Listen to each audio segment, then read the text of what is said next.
C'est un scandale. Un scandale. Un immense scandale. Depuis que Flick est arrivé à Barcelone, c'est la première fois de ma vie que je vois le Barça se faire autant laminer dans une rencontre. Mais laminer. Et vous savez que je gueule pas en général sur les contre-performances. Ça peut arriver.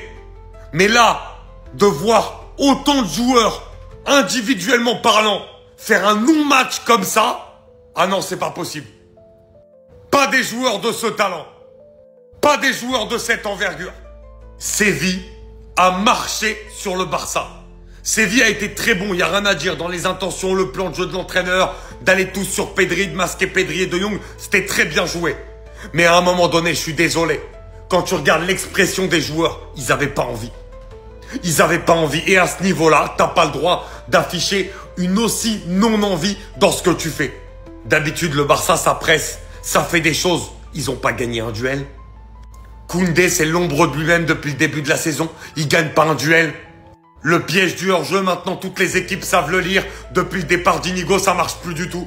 De Jong et Pedri, quand ils sont pressés contre le PSG, surtout De Jong, on le voit beaucoup moins. Parce que Pedri, c'est un des seuls qu'on a vu. Et devant, Lewandowski, Torre, inexistant. Inexistant.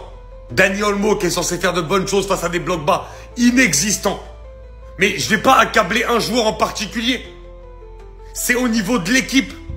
Personne n'avait envie. Et ils se sont fait, mais rétamer. Le score est totalement mérité pour Séville.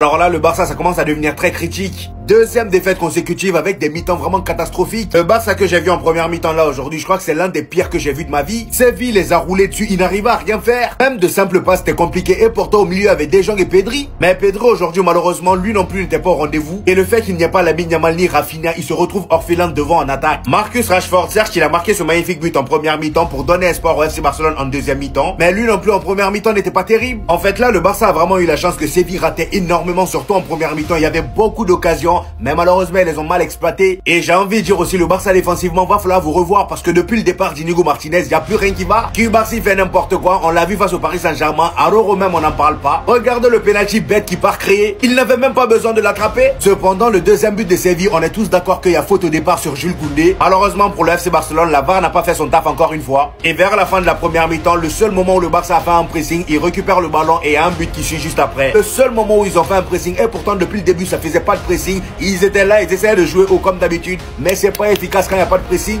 Pedri lâche une magnifique passe et Rashford fait une reprise magnifique sans contrôle. Après ce but là en deuxième mi-temps, moi j'avais peur pour Séville parce que je me suis dit si ils continuent pas à jouer comme ils ont fait en première mi-temps, ils vont se faire tuer par le Barça. Parce que heureusement les joueurs de Séville sont pas bêtes, ils ont joué exactement comme en première mi-temps. Du moins ils sont pas mis à reculer bêtement, ils ont résisté sur une contre-attaque ratée du FC Barcelone. Il y a un contre pour Séville et le troisième but vient. Très gros match de la part de Séville, première défaite du FC Barcelone en Liga. Nous ça nous va. Olmo a été payé 60 millions, sachant que c'est un joueur de ton centre de formation, c'est le numéro 10 titulaire au FC Barcelone. Ton numéro 10, c'est lui, titulaire, qui a plus de mauvais matchs que de bons matchs, qui est plus absent que présent, qui t'apporte aucune intensité, il presse pas. En plus de ça, il est crevard et il prend souvent les mauvaises décisions. Pedri nous avait dit le joueur qui allait le plus nous impressionner, ça allait être Dani Olmo. On attend. Octobre, on attend. Il impressionne personne, il fait chier tout le monde. À un moment donné, Flick, il doit choquer. Fermin, il est blessé. S'il faut jouer Tony Fernandez ou Dro, il a qu'à les jouer. Si les petits vont plus amener que lui, il a qu'à les jouer. Parce que Olmo, les gars, c'est plus possible. Le fauteuil dans lequel il est, les gars, c'est plus possible. Ça peut pas être ton titulaire indiscutable alors qu'il a rien fait au club. C'est-à-dire que tu joues Robert Lewandowski qui presse pas. Si en plus de ça, t'as Olmo, mais c'est normal qu'à chaque fois, on nous casse. Tu joues une ligne haute, tu veux presser haut, mais t'as deux joueurs qui peuvent pas faire le pressing. Lewandowski parce qu'il est vieux, Olmo parce qu'il est lent. Les gars, je vous jure, ce que Dani Olmo, il fait, c'est flagrant, c'est pas possible. Quand tu sais qu'il t'a coûté 60 millions, alors qu'on a des problèmes en défense, que ce soit au poste de défenseur central ou latéral, on a des problèmes au poste d'ailier droit. Koulibaly, il est beaucoup trop jeune. Quand tu sais même que la saison prochaine, tu dois acheter un avant-centre, et que ton 10, il t'a coûté 60 millions. Et non, vous les gars, vous en pensez quoi? Ramenez-nous sur cet avant-centre, on s'ennuie. Les voisins, vous avez bien profité de la première place. C'est fini maintenant. Quelle performance cataclysmique, et qu'on se le dise, hein. Très peu de joueurs méritent réellement de jouer dans cette équipe. Dites-vous, durant tout le match, il a été totalement invisible. Mais vous allez me dire qu'en tant que numéro 9, on lui demande uniquement de marquer des buts. Même le penalty qui lui a été offert à la 75e, avec l'expérience qu'il a pour remettre le Barça à égalité. Il le tire mais d'une catastrophique manière. Lui précède qui? L'horrible performance de Araujo. En plus du fait que celui-ci n'arrive absolument pas à capter le piège hors-jeu d'un de ses flics. En première période, c'est lui qui vient commettre le premier penalty. Je me suis carrément demandé si c'était possible d'avoir de telles statistiques pour un défenseur. 0 interception, 0 tacle, 0 tir bloqué, 0 longue passe, 0% de duels gagnés. Et son frère nous avait posté une story il y a pas longtemps contre le PSG. Est-ce que c'est toujours la faute de Araujo? Vaut mieux se taire des fois en fait. J'ai pas de photo de lui, mais de même, Dani Olmo. Qu'est-ce qu'il fout sur le terrain? Mais qu'est-ce qu'il fout sur le terrain?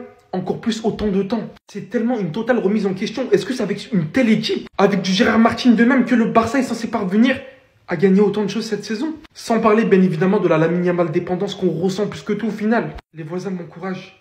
On n'est pas ensemble. Vous avez pensé que le championnat était déjà gagné parce qu'on avait perdu contre l'Atlético Madrid. Pour vous en remettre mentalement maintenant, bon courage. Ridicule. Mais vraiment, mais ridicule. Ça, toi? Dites-vous, les Barcelonais, ils peuvent se réjouir du score. 4-1, c'était même pas suffisant. Normalement, vous en prenez 8. Vous étiez pété nul aujourd'hui. 0. Défensivement, c'était claqué. Toute la ligne défensive, elle était nulle. Déjà, le penalty stupide que Araujo il fait dans la surface de réparation, c'est honteux, c'est une faute professionnelle. Il est complètement stupide. Le joueur, il est même pas dangereux. Il offre un penalty gratuit. Et ce n'est pas normal. Par la suite, au milieu de terrain, que ce soit Pedri et De Jong, c'était pas suffisant. Ok, Pedri s'en sort sur une passe décisive, mais c'est pas suffisant. Ils étaient pas bons dans la récupération du ballon. Ils se sont fait dominer. Offensivement, ils se sont fait dominer. Et offensivement, c'était ABS. Il y avait personne. Alors ça se voit qu'il manque Rafinha, il manque Lamine Yamal, mais on s'en bat les steaks. C'était face à Séville. Ils ont été supérieurs de la tête et des épaules pendant 90 minutes face à vous. Et c'est honteux de votre part, le FC Barcelone. C'est honteux. Une défaite face au Paris Saint-Germain. Et vous êtes même pas foutu de vous rattraper aujourd'hui face à Séville. Voilà, vous étiez tête basse et tout. Comme si, en fait, vous êtes qui, en fait, les gars? Mais qu'est-ce qui vous prend, les gars? Eh oui, les gars. Donc, ça fait que le FC Barcelone est en deuxième position. Et devinez, El Grande de Real Madrid en première position. Et tout ça avant la trêve. Mais sinon, en vrai, ça va toi? Bon, en tout cas, bien, alhamdoulilah. Tétoum, on vient de perdre 4-1. La Vidouam, on vient de se faire déchiqueter le trou de balle 4-1 par Séville. Séville, après avoir perdu contre le PSG. La tête de Wam, la tête top, je câble. Je fais quoi? J'insulte qui? Je fais quoi? La Vidouam, et même s'il y a des absences inexcusables. Votre incompétence, ça ne sera pas cachée par Flick 2 saisons de suite qui même lui aussi doit se remettre en question malgré des absences. On débile. Il y en a, vous êtes venus me voir pour faire des vidéos sur lui parce qu'il est sur disant revient à son prime contre des adversaires médiocres, moindres comme ça. Le contenu n'était pas bon. Son frère, on va l'attraper. 7 ans, brassard de capitaine, tu fais des erreurs comme ça. En plus, tu couvres le hors-jeu, tu lèves tes mains. Tu couvres des hors-jeu, tu lèves tes mains. Imbécile. T'es là, j'ai pas guéri de ça, ni de ça. Tu continues. Dis-moi, je l'attendais un grand moment.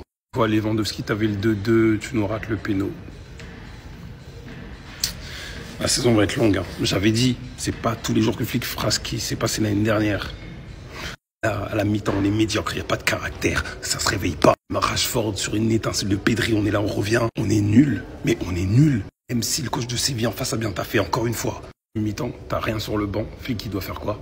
Rentrer des Bardadji. Ils nous ont éteints, ils nous ont éteints. Marquage individuel, en mode, ça a marché. Ford, merci, hein, merci. T'es décisif depuis 7-8 matchs, merci. Merci, en fait, c'est tout. Pedri aussi, un peu, même s'il avait été un peu éteint. Il y a eu un semblant de réaction quand on est revenu à la pause, mais c'est tout. Et encore, ça a duré 10-15 minutes. À partir de nos éléments gratuitement, on s'affaiblit, renforce mal, pas les priorités. Dans aucun monde, on a dit allez sur Grimaldo, vous mettez de l'argent sur Olmo, la vie de ma...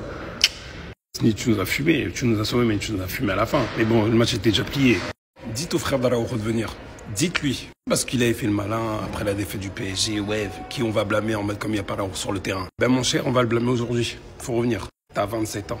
T'as 26, 27 ans, tu fais des erreurs comme ça. T'as le brassard. Je fais des trucs comme ça. Vous êtes venus me saouler certains jusqu'en privé. Oh ouais, tu parles pas d'Araujo. Tu parles pas d'Araujo. Fais une vidéo sur Araujo. Et il est revenu à son prime. Majorque. Oviedo. Les vantés. Des matchs à sa portée. Vous voulez parler de prime. Vous êtes sérieux ou quoi? Moi, je l'attends dans les grands moments. Que je l'attends, c'est là. Les moments où il stresse. Newcastle, il a bien joué. Certes. Mais je l'attends dans les grands moments. Dans un moment où en plus l'équipe est en difficulté, la première chose à faire, c'est de ne pas faire d'erreur pour éviter de se mettre dans la merde. N'est-ce pas? Non. Lui, non. Donc soit en plus il va faire le choqué alors qu'il y a clairement faute. Vous pouvez me dire ce que vous voulez, il y a faute. Lui, il va te couvrir le hors-jeu. Stockard, il lève la main. Il m'énerve quand il couvre et qu'il lève la main, mon Dieu. Vous l'avez prolongé et donné 14 millions bruts, je crois. Nice. Nice. Très bien. Franchement, honteux. Quand je vous dis que les petits frères qu'on a envoyés en descente à Montjuic les ont traumatisés psychologiquement. En 2025, en 2025, ça se prend des buts par Alexis Sanchez, disparu. Je pensais qu'il tapait encore des foot avec Dani Alves et Tibag à Guadalajara. Vous n'avez pas honte. Vous n'avez pas honte. Le ciel vient de vous tomber dessus. Séville, vous êtes le plus grand club de l'Espagne. Bravo. Dani Olmo. Dani Pomo de vitesse. Il est ignoble. Il fait partie du top 10 des pires joueurs qui ont porté le maillot du Barça. Il est moisi. Le pire joueur ayant porté le maillot du Barça est devant vous, mesdames et messieurs. Ronald Akrapovic, Ronald Araujo. Ce mec-là, c'est une angoisse. Et pourtant, les Barcelonais l'ont sucé après le match contre Paris juste parce qu'il n'était pas titulaire et qu'ils ont perdu. Regardez-vous. Sans oublier que Lewandowski, leur numéro 9, a raté un penalty, même pas cadré. Je sais pas ce qui leur arrive aujourd'hui. Plus rien ne va. Qu'est-ce qui se passe au Barça? Dire oui, non, c'est Séville qui a... Non, c'est le PSG. S'ils jouent comme ça et s'ils ont pris 4-1 ce soir, c'est à cause du PSG. Vous pensez que dans leur tête, ils ont digéré ce qui s'est passé avec Mbaye? Koundé, il est béton. Ça se prend des buts par Mayoulou. Ils ont pas oublié, ça trotte dans leur tête. Les Barcelonais, force à vous. Bon courage. La saison va être longue.